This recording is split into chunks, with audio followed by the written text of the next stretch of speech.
In this lesson, we're going to talk about debugging a React 3 Fiber application. And it's not just about React 3 Fiber, we're also going to see how to debug a React application. Until now, we have been using like React and React 3 Fiber raw, but we will see that there are some tools that enable debugging, monitoring, and a bit more quite easily. And yeah, I can't wait to show you some of those features. So yeah, it concerns both React and React 3 Fiber, and we're going to start with React and then talk about React 3 Fiber right after. About the setup, it's a very simple setup. We have a sphere, a cube, and a green floor, the one we created in previous lessons. We already have Dre added to the project so that we can have the orbit control, and we are able to rotate around. All right, nothing special. There is only one file here. So you do npm install, npm run dev, and you should have the same project running as me. First, we are going to talk about the strict mode in React. We haven't used it yet for the sake of simplification, but you should definitely add it to all your React projects, and you will see why. Strict mode will warn you about potential problems in your applications. It can be a lot of things like, I don't know, unused import, infinite render loops, forgotten use effect dependencies, deprecated practices, etc., etc. So it's a lot of things. We're not going to cover them. But you should definitely add it to have some insight and improve your application. So how do we use it? First, we're going to do it inside the the index.js file, so right here, and it should be at the top of your application because it's going to be a tag that will surround your application. So first, we're going to import it from React. We don't have React imported yet, so we can just do strict mode like that from React. Thank you, VS Code, for auto-completion. All right, now we have that class, and it's a tag that we need to add around the application. I think you can maybe add it around specific part of your application, but it doesn't really make sense. We want it everywhere, so we're going to put it there around the canvas, like this. So you wrap your whole application in a strict mode. And that's all. You added the strict mode, but we're going to explain a bit more what's happening.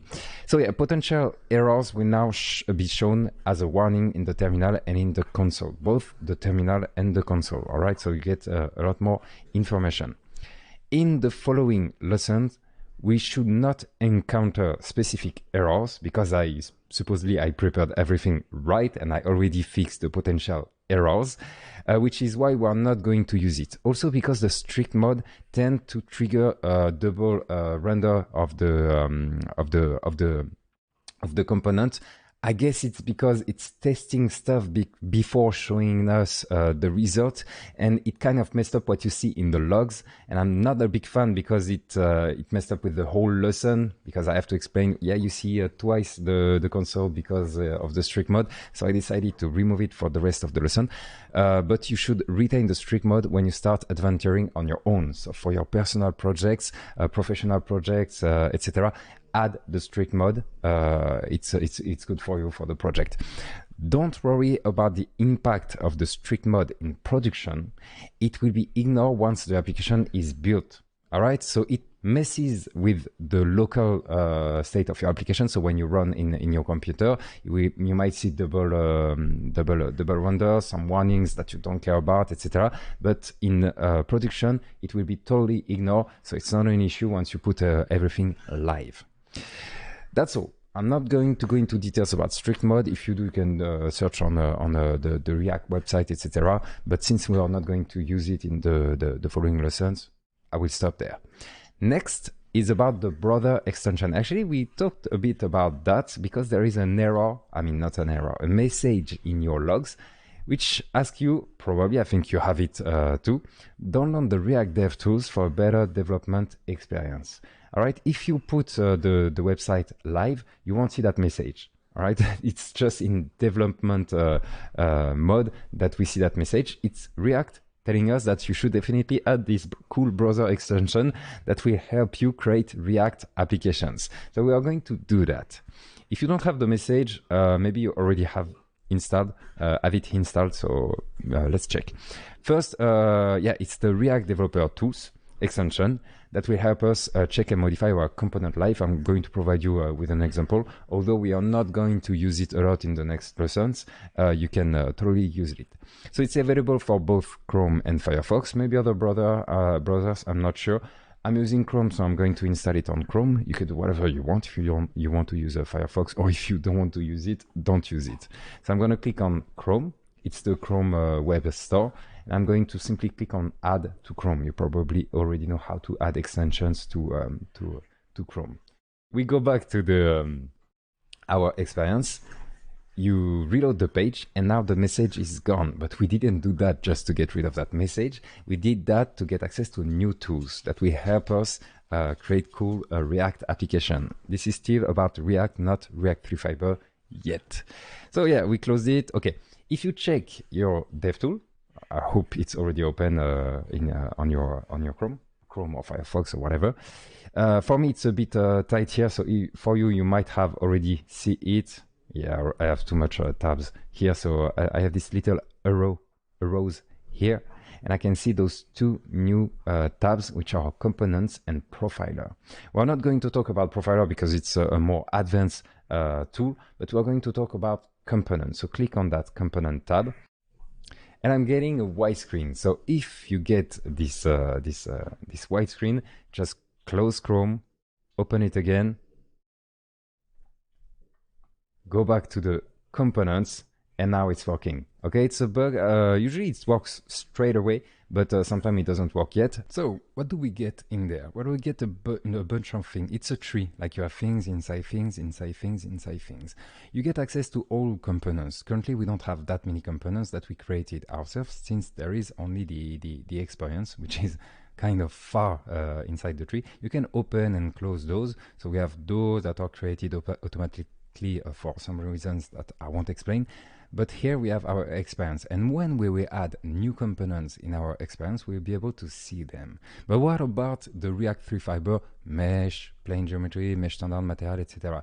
Can't we test them, display them in that tree and edit them? You can, but by default, the extension is not displaying those information.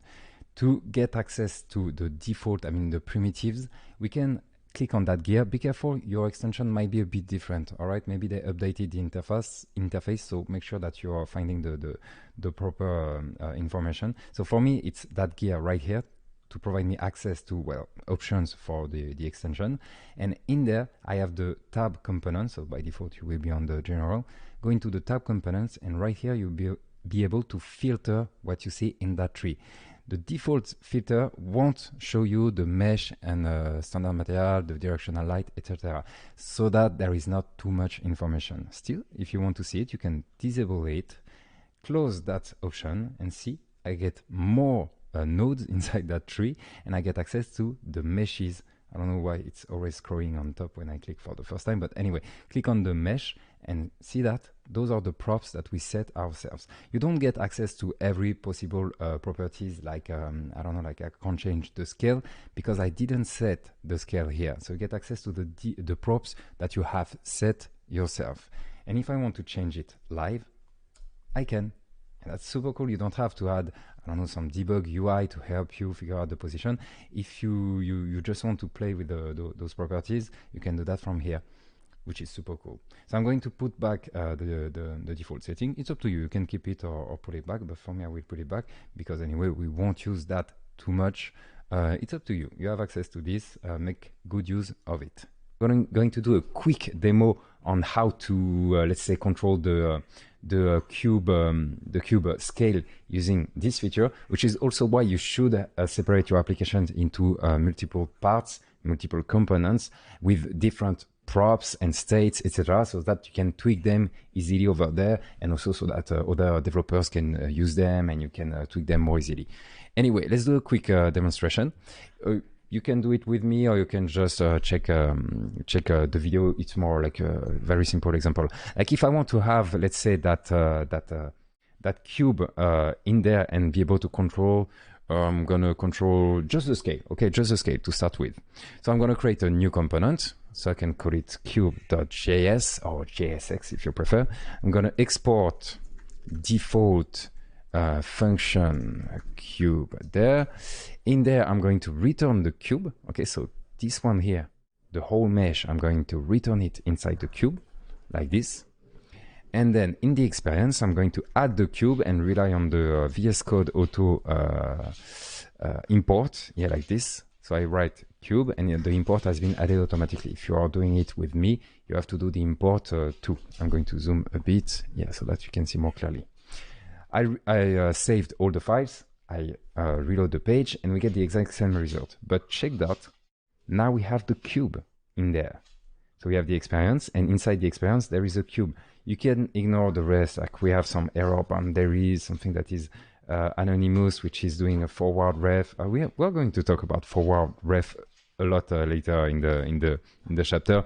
You have a bunch of stuff, just ignore those, use the ones you know, like experience, cube, etc. I wanted to show you how to handle, let's say, the scale on the cube directly from this debug tool. Currently, there is no props on the cube, so I'm going to add props like this. I'm going to destructure it right away, and I'm going to call it scale. Okay, scale, I can set a default value to maybe 1 using equal 1, and I can use that scale on the scale of the mesh. All right, like this. So we get a cube with a scale of 1 because the default value is 1. But now I can control it from here. Like I can say scale equal, let's say 2. And now it's 2. Okay, great. That's a way of using props. There are other ways, shortcuts, etc. But we're not going to cover that. I just want you that now that you have a component and you have a prop, you can play with that prop directly from here. Check that. I have the scale here. I can put 3 and it's working. So it's super handy if you want to debug. You can have visibility, you can have some animation stuff, you can also see the states, etc. So it's really handy if you want to be able to tweak your whole application using that.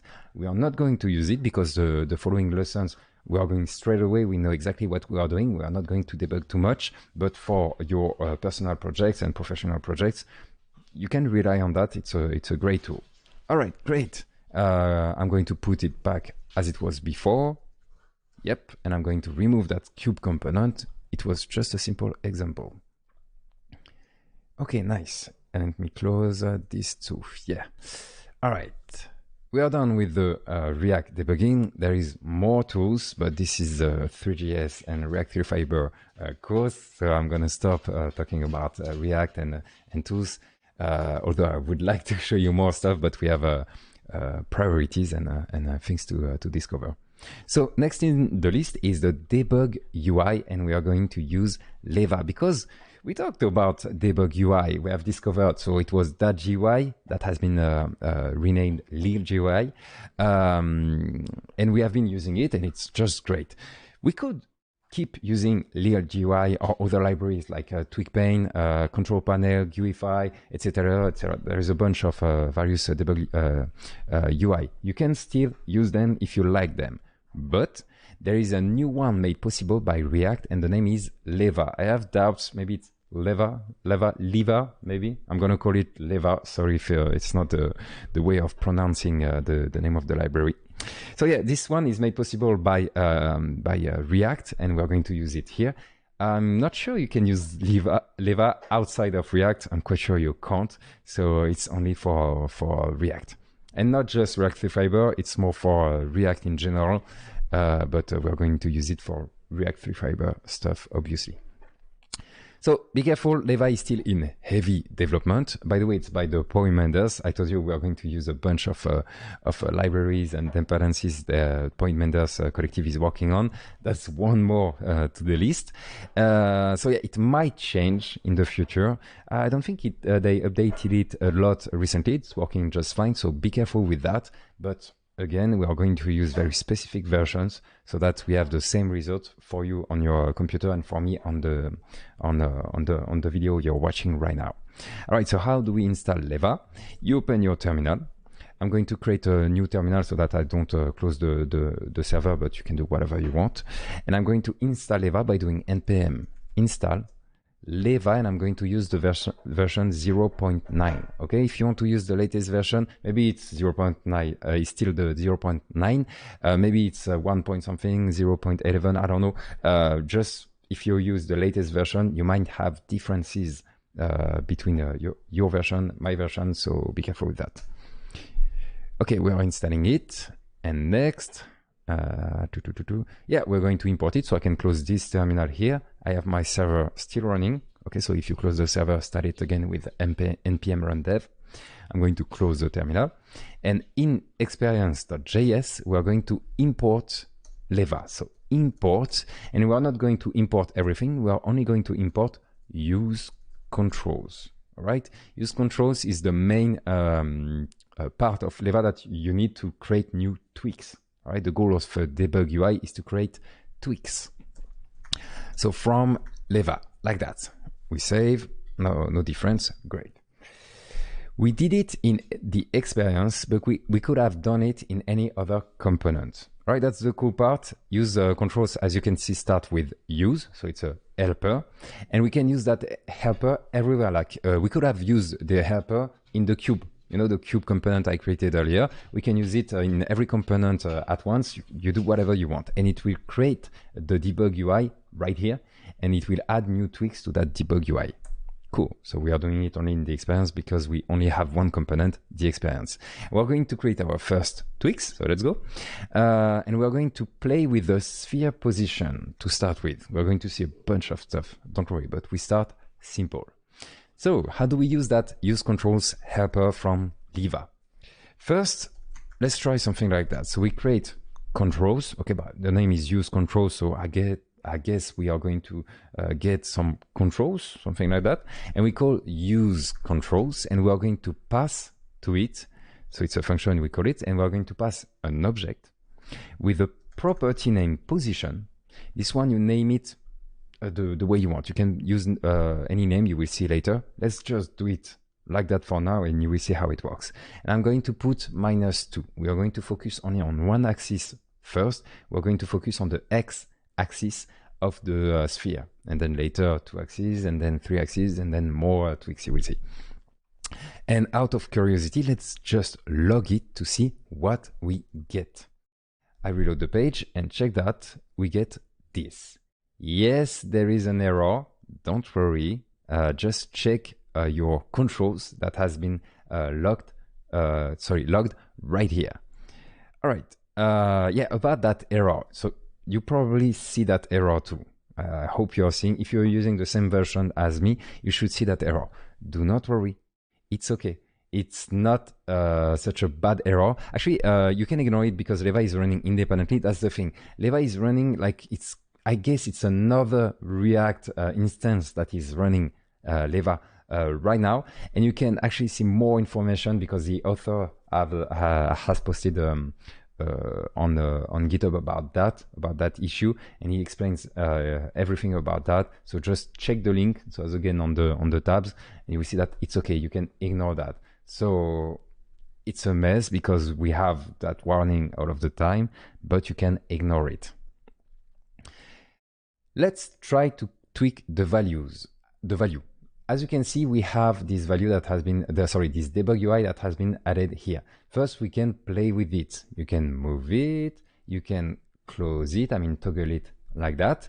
You can search on it. So if you have a bunch of tweaks, that's super cool. We have only one, so it's not relevant, but if I search for position, I get position. And this is our first tweak, and it's the position. So the name you chose here is the name that you get here. All right. If you click on that little icon right here, it will copy the value, and you can try to paste it, let's say here, and you get something like that. So you get an object. It's a bit weird, but that's the way of getting the value. You don't get like the -2. You get an object with position equal to -2, and it's in JSON. Why not? Not a big fan, but why not? And then that value, you can tweak it too. Like if I put 3, no, the sphere didn't move. Why? Because we are not using that value yet, and we're going to do it right now. But see what happened when we tweaked it. Change the value. So I don't know, you can put 4, and then you get that log again. That's weird. The log is this one. This means that the component is being re-rendered. On each change we do in the debug UI, so in Leva, on the tweak, the component concerned by the tweak will re-render. Is it bad? No, because there is a new value. This value needs to be injected. We are going to use that value, so we need to re-render the component. That's not bad. That's the way it works. We need to re-render because there is a data value that has changed. Nice. A reactive data value that has changed. So it's normal. Okay, great. Let me see. Yeah, by the way, we're going to have a bunch of tweaks here, especially for bigger projects. In this lesson, we're going to keep it simple, but for bigger projects, you will see that we will have a bunch of tweaks. You can use it like that, having like a controls variable and then use that controls, but you can, as always, destructure it. I've told you, like a React developer loves to destructure arrays and object. We can totally do that now. So if we destructure this one, it's going to look like this. So you add curly brackets here, and we want only the position property. So we do position like that. And when you log it, you log this value here. We reload the page just to make sure. So we get only that value -2 because I logged only the position. And by the way, I forgot to tell you that you can, some of the tweaks, see there is a little part here where the cursor looks like double arrows, and you can do that, see? So that you can more easily tweak it. The value is changing right here, so it's a bit easier to tweak the value. And we see that each tweak has its own look, and most of the time for this kind of value, we can just drag and drop them like this. And we get the components is being re-rendered. Okay, nice. Let's use that value. So there is no trick here. You can just take the position and put it. So where is my sphere? It's this one. Yeah. On the position X, we are going to put it there. Position. And since we put -2, the default value will be -2. So give it a reload in case you change the tweak. But now, check that. We can move it with the tweak. Just like we used to do in that GUI, we can just move it like that. That's great, easy. And as you can see, it's just like 3 lines of code, and then you use the value, and it's working. Nice, but let's go a little further. So we have the position, which was only for the x-axis. Can we go a bit further? Yes. First, I don't like this number. It's a bit hard. Sometimes you like to have a number so that the developer or the user can just put, I don't know, like a very specific value, and it's working. All right, cool. But me, I prefer to have ranges, you know, like a cursor that you can just drag and drop. And we can have that quite easily by providing more information in there. So we can provide value -2. So instead of providing the value itself like that, we provide an object, and in that object we put value. And if I reload the page, we get the exact same result. But now, since it's an object, we can add more.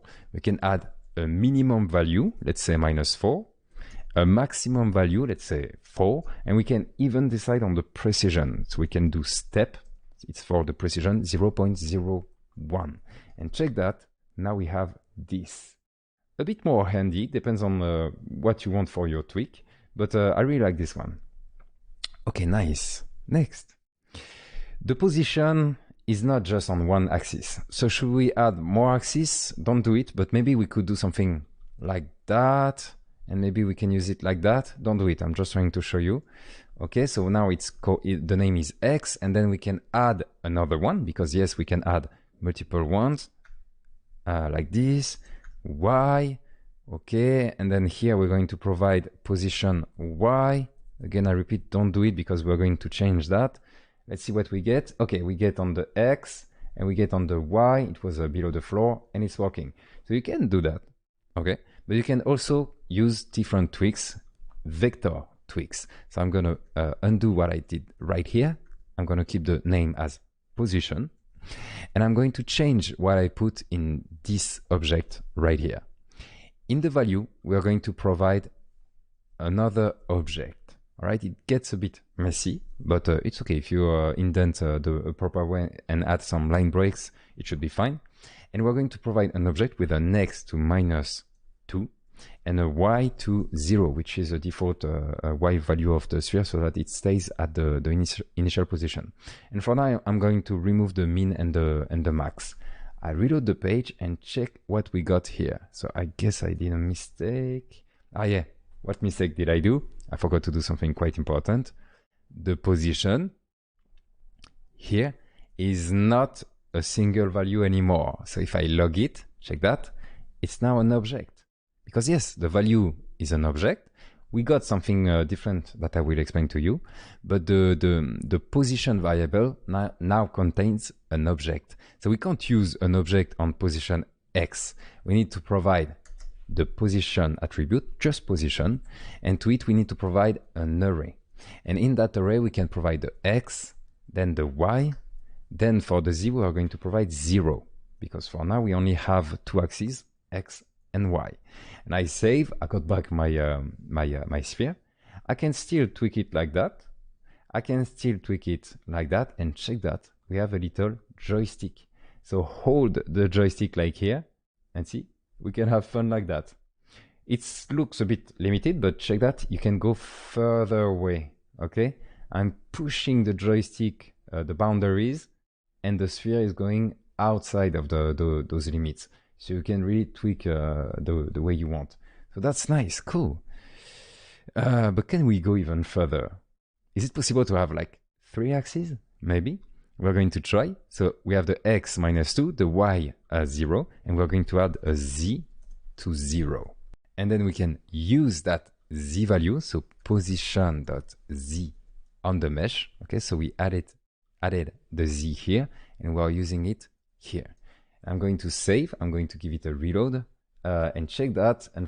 Unfortunately, no, there is no cursor, like 3D cursor. It kind of makes sense because it's almost impossible to display a tweak in 3D. It would have been a lot of work, maybe some WebGL inside the WebGL, or I don't know. But no, unfortunately, it doesn't. You lose the joystick, but you get the 3 values. So X, Y, Z.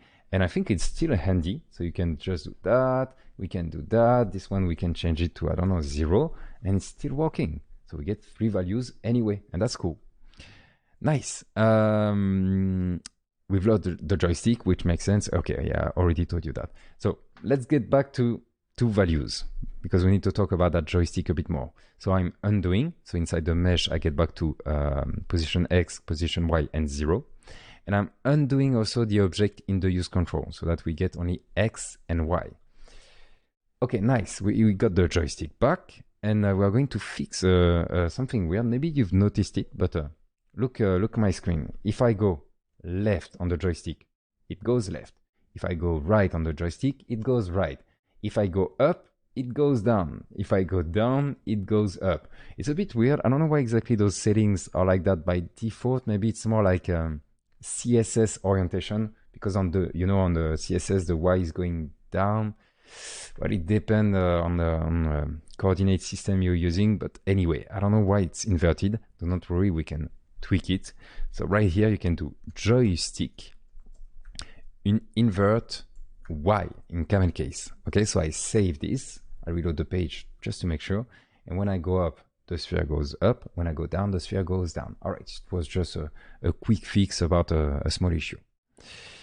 Yeah, I already told you, so the joystick has limited range, but you can go beyond by just putting on the side of the boundaries of the joystick, and it will keep going away.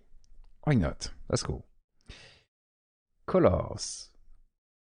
Just like that UI and every other debug UI libraries are handling colors, Leva do support colors in the right way. We see it's super cool, and it's quite easy to set. So we are going to send another tweak to it, and it's going to be there, and we are going to call it color, just color, and I'm going to put some red using hexadecimal, so it looks like that. I'm just going to save, and as you can see, it's already working. So Leva figure out that this is a color because, well, it looks like a color. So there are many ways to express a color, and this one seems to be working. And when you do that, don't forget that you want to use that value, okay? It's something that always forget, I forget to retrieve the value here. So we're going to retrieve the value color. And as always, the name has to be the same as the one you put in the property right here. And don't forget the comma right here between the different properties.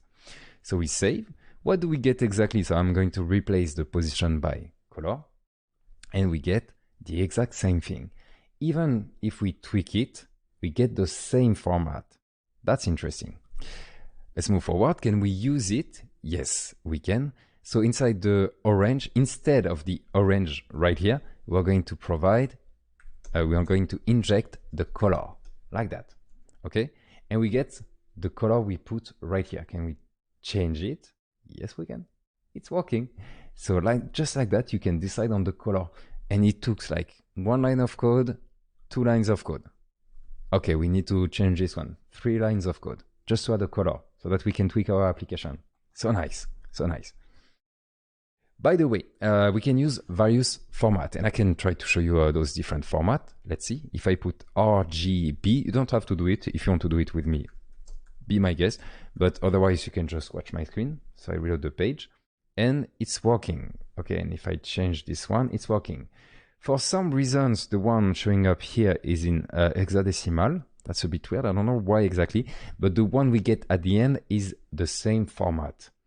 And Three.js support those formats. Okay, the format is preserved by Leva, and Three.js, when we send a color with those various formats, so it can be a name, hexadecimal, RGB, HSL, it will be supported. Let's try other one. If I put, I don't know, like orange, we get orange. If I put, yeah, but at the end you get an hexadecimal because tweaking an orange, what do you get exactly? It doesn't make sense. So at the end, for this one, you get hexadecimal. Let's try another one, HSL. Let's see what we get. I'm a bit lazy. I'm just copying and pasting. We still get HSL. What happens if we try to tweak it? We still get HSL. All right, a bit more tricky. HSLA. Do you know what's the A for? The A is for alpha. What is going to happen? So it seems to be working, all right? But if we lower the alpha, it doesn't change anything there. Why? Well, because if you want to use the alpha on an object in Three.js, you need to use the opacity property on the material and the transparent and set transparent to true, all right? So Three.js can't use the color alpha to set the alpha of the object. It's a different way of using it, so it's not working. But the color is still working. The alpha is not doing anything, but the color is still working, so that's already great. And can we send like an object like this, just like that? So if I send it as a string, no, it's not really working. Okay, we get just a string. By the way, we can have strings in the tweaks. But if we send an object like that, and it's working, but be careful. This is not that well supported by Three.js. I don't know why exactly. Maybe if we put a 0.2, 0.1, 0 here, let's see what we get. No, see, it's still not working. So this format is not that well supported by Three.js. It's just like differences between Leva and Three.js, but as you can see, most formats are supported. I spent way too much time with those colors. We need to move forward. And I'm going to put, I don't know, another value. Let me put back some classic hexadecimal red, which is just fine. I'm going to give it a reload, and we get our sphere back. Red sphere back. Next, we can play with booleans too, that will look like checkboxes. And we can just add, let's say we're going to control the visibility of the sphere. So I'm going to add a visible property and set it just to true, just like that. And see, we got a checkbox, and in there we can retrieve it. So visible, and we can use it, let's say on the mesh, this one, we can do visible equal visible. So I use the same name as the attribute, which is nice. And just like that, we can change, we can toggle it. And I got it wrong. It was supposed to be on the sphere, so you can change it and put it on the sphere. It doesn't matter. The example is still viable, and we can control the visibility of the sphere. All right, this one was easy. Next, interval. From now, yeah, I think all the next one, I'm just going to show you the tweaks, and we are not going to use them because I had no idea of an example of using an interval. You will see why once you see how it looks. I'm just going to add the tweak so that you can see it. maybe you will need it at some point, I don't know. So interval, what's an interval in Leva? So I will put min, max 10, and I'm going to put a value, and check that, I'm going to put an array in the value. So we put the minimum at 0, the maximum at 10, and I put two values using an array, and it looks like that. And see, we can control it. So if you find a way of using it, that's great. I never had to use it. Maybe I just don't think about it when I could have used it, but you can have a range, okay, an interval. Next, button, it's a bit different. We can create button that we call a function once clicked. It's great if you want a button and you click on that button and something happens. I don't know, it plays an animation, it changes something, it go fetch some data from whatever endpoint. Anyway, we can trigger instructions, but it's a bit different, a bit harder. To add a button, first we need to import the button function from Leva. So in the import, you add the button, just like this. Next, we're going to create a new tweak. I'm going to call this one click me. And to the click me, we are not going to provide an object, we're going to call button, like that.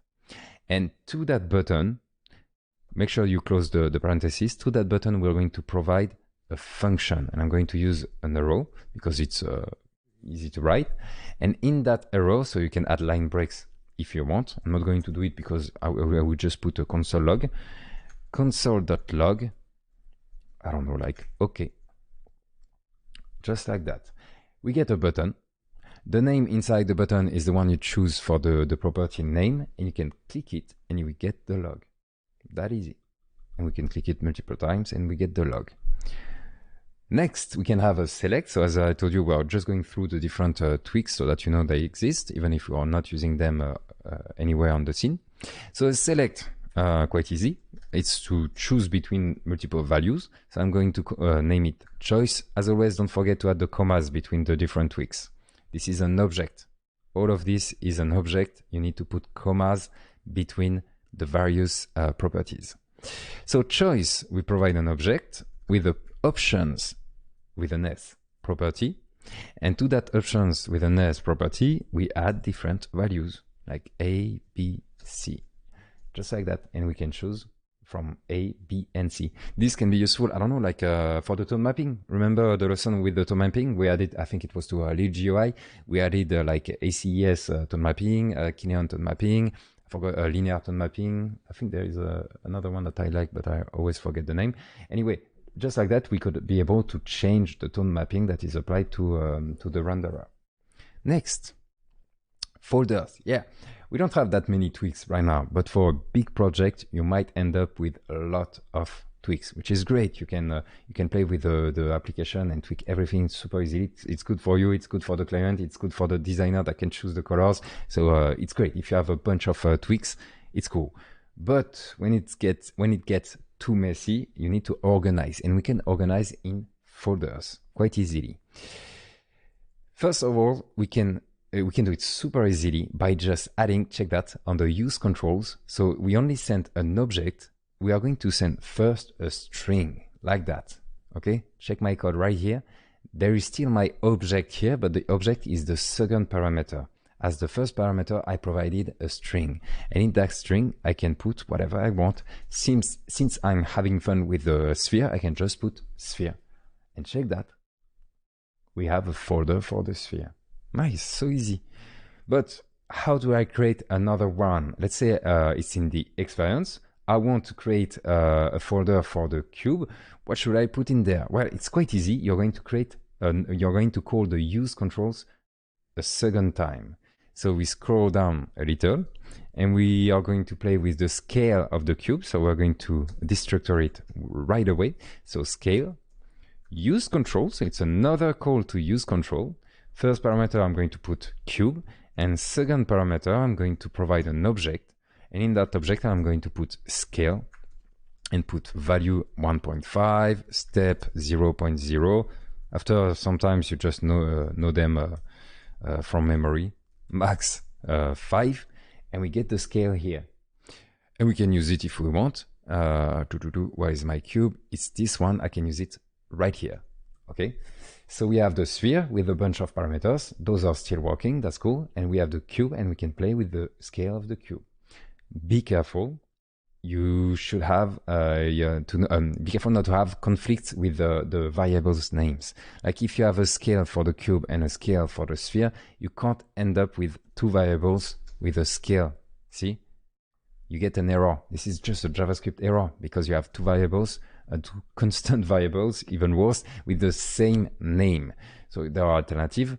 First, you can prefix them like, I don't know, like sphere scale. But you need to make sure that this one will, the property will be written like that. And for this one, it's going to be, don't do that. Just watch my screen. So cube scale, and then you use cube scale, which is a bit messy. Another solution is to not destructure them. So you can call it, I don't know, like cube options. And then you will use cube options scale. And a third solution is to separate into components anyway, because I told you try to separate into multiple components whenever things get complicated. The only fact of adding tweaks to let's say a cube make that cube a bit more complicated, so maybe it's a good opportunity to create a component for that cube. So I removed the component I've created earlier. Anyway, I'm not going to provide an example about that, but you get the idea. Okay, nice. Let me see, I fixed everything. Yeah, okay, cool. By the way, if you need to create folders inside folders, you can totally do it, but you're going to need to use the folder function. And I'm not going to show it to you because most of the time you don't need it. But if you need to create a more complex structure with a nested folder, you can do it with a folder. Just check the documentation. It's quite easy. It's a bit messy visually, which is also why we are not doing it, but you can totally do it. All right. By the way, Leva, we can configure it, but to add some configuration to it, we are going to need to add it ourselves to the application. Because right now, check that, we are only calling use controls, and that's all. We are not adding Leva to the GSX ourselves. We can add it in the experience. Oh yeah, by the way, we can't. We are going to add it ourselves, so we're going to add a Leva tag, but we can't add it in the experience because the experience component is inside the canvas. Okay, everything inside the canvas is for React 3 Fiber. Okay, so we can't add Leva right here. We need to add Leva in a level above the canvas. So it's going to be right here in the index.js file inside the strict mode. Before or after the canvas, we are going to add Leva. So let's go. We are going to import it. First, can we try to auto import it? So if I write Leva just like that, I press enter, I auto close it, and yes, it worked. Nice. So make sure that the Leva has been imported. If it's not working, just import it yourself. And I'm going to save and check that the error is gone, because now I guess they are using our React application, and the error is gone. I don't know what exactly is happening, and we know that the error is harmless, so we can leave it. But the fact of adding it ourselves to the application fixes the error. For me, it's a relief. I hate to see error messages, even if they are okay. I hate to see them. Maybe you're the same. We can sleep at night now. So yeah, we added it outside. And by doing that, we get access to attributes, and there is a bunch of attributes like collapse, like this. And when you start, it's collapsed by default, so that users can enjoy the experience, the cool particle animation you are doing, the game you are making. And if they want to tweak it, they can tweak it just like that, and they can still move it, and they can still play with everything, all the tweaks you put inside. I've put the link to the documentation. We just tried the collapse because that's the only one I use in general, but you can change other stuff. I let you discover those. They are well explained right here. And I've also put a link to some examples. Let's move forward, and we have one more thing to see, and for me it's the coolest part of using React and React 3 Fiber. It's kind of the thing that put me into React 3 Fiber. I was like, I need that. I really need that. It's monitoring with React 3 Fiber perf, so R3F perf. You will see it's so cool. When it comes to monitoring, we can still use the traditional solution like stat.js. I love stat.js because it's super simple, and you have this small performance monitor on the corner of the screen.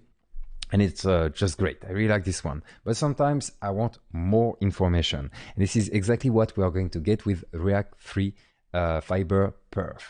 And it's made by Renaud Rollinger. Sorry if I said it, if I pronounce it wrong. Follow him on Twitter. He's doing super cool stuff and some kind of open world thing. I let you discover. It's a super cool project. Just check the tweets. Anyway, let's implement it. A lot of teasing. Let's see what we get with this one. First, we're going to add it to the project. So open your terminal again. I'm going to open a new terminal in the same folder like this. So you can close the server, install it, and relaunch the server if you want. So npm install r3f, all lowercase. Huh? Dash perf, and again we are forcing the version because we want to avoid surprises, but for this one I think you can use the latest version anyway. Maybe just use the 6, okay, just 6, and it will install the latest for that number. So it's minor, major, it's not minor, I forgot. Anyway, you can just put 6 without surprises, I think. So 6.5 for me. Let's wait a little, it should not be too long. Yep, I'm going to close this terminal. My server is still running on this one. I'm going to close the terminal in general. And we are going to import it, and we're going to do it in the experience.js, okay? Because this time we need it inside the canvas, okay? Because it's related to React 3 Fiber. Everything inside the canvas is React 3 Fiber. We have our experience in React 3 Fiber. We could have put it like right here before the experience, but let's put it inside the experience. And we're going to import it there. So import perf. I could have relied on the auto import, but let's do it manually this time. So React 3 perf, like that.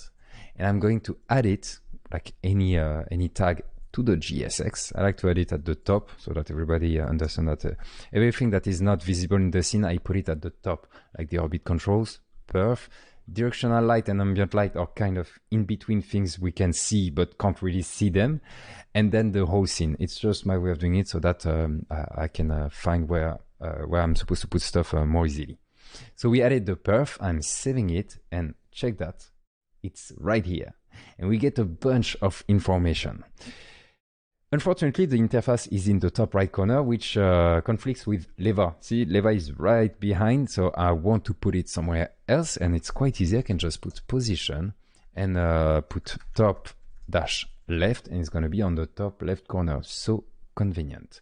And here we have so many information. We have the draw calls. You know that every time something is being drawn, we get a draw call. So in our case, we have a sphere, a cube, a floor, and draw calls. We have 3 draw calls. It's just right. Like if I had, I don't know, like 4, 10, 40, 1000, I would see that number. I would stop doing anything I do. I would try to figure out what is happening. So that's why we need this kind of monitor. We have information about the triangles. As you can see, there is almost 1000 triangles. It's probably because of the sphere. There is so many triangles on that sphere. The amount of geometries, textures, shaders, lines, points, etc., etc., etc. So many information. We also have information on FPS, so it's the traditional frame rate. Okay, cool.